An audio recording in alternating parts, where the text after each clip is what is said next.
কথায় আছে শেষ ভালো যার সব ভালো তার। তবে লেস্টার সিটির ক্ষেত্রে হলো উল্টো। ইএফএল চ্যাম্পিয়নশিপে নিজেদের শেষ ম্যাচে জিতলো ঠিকই, কিন্তু এখন তো অনেক দেরি হয়ে গেছে হামজা চৌধুরীদের। রেলিগেশন জোনে থাকা ফক্সরা সামনের মৌসুমে খেলবে থার্ড টায়ারের লিগে, যা তাদের ক্লাব ইতিহাসে একটি কালো অধ্যায়। এই সিজনে 46 ম্যাচ খেলে 12 জয় আর 18টি ম্যাচ হেরে সিজন শেষ করেছে লেস্টার। তবে মৌসুম জুড়ে কেমন ছিলেন বাংলাদেশের পোস্টার বয় হামজা চৌধুরী?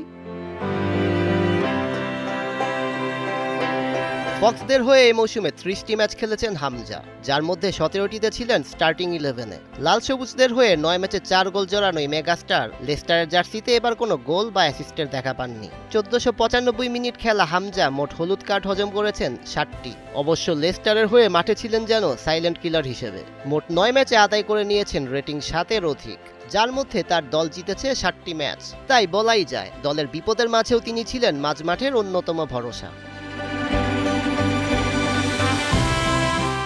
2025-26 ইংলিশ লিগ চ্যাম্পিয়নশিপে টোটাল 734টি সফল পাস সম্পন্ন করেছেন হামজা, যা শতকরার হিসেবে 84.7। গোল করতে না পারলেও ঠিকই 14টি সুযোগ তৈরি করেছেন তিনি, যার মধ্যে 3টি বিগ চান্স। এছাড়াও 91টি ডুয়েল জেতার পাশাপাশি 50% সাকসেসফুল ড্রিবল ছেড়েছেন বাংলাদেশের আধুনিক ফুটবলের এই অগ্রদূত। মিডফিল্ডে যতটা কারিশমা দেখিয়েছেন হামজা, ডিফেন্সেও ধরে রেখেছেন নিজের জাত। 50টি ট্যাকেল সহ মোট 13টি নিশ্চিত গোল ঠেকিয়ে দিয়েছেন তিনি। সাথে বল রিকভারি করেছেন 47 বার। 57টি শট ক্লিয়ারেন্সে তিনি আবারও প্রমাণ করেছেন কেন তিনি ডিফেন্ডিংয়ে সেরা।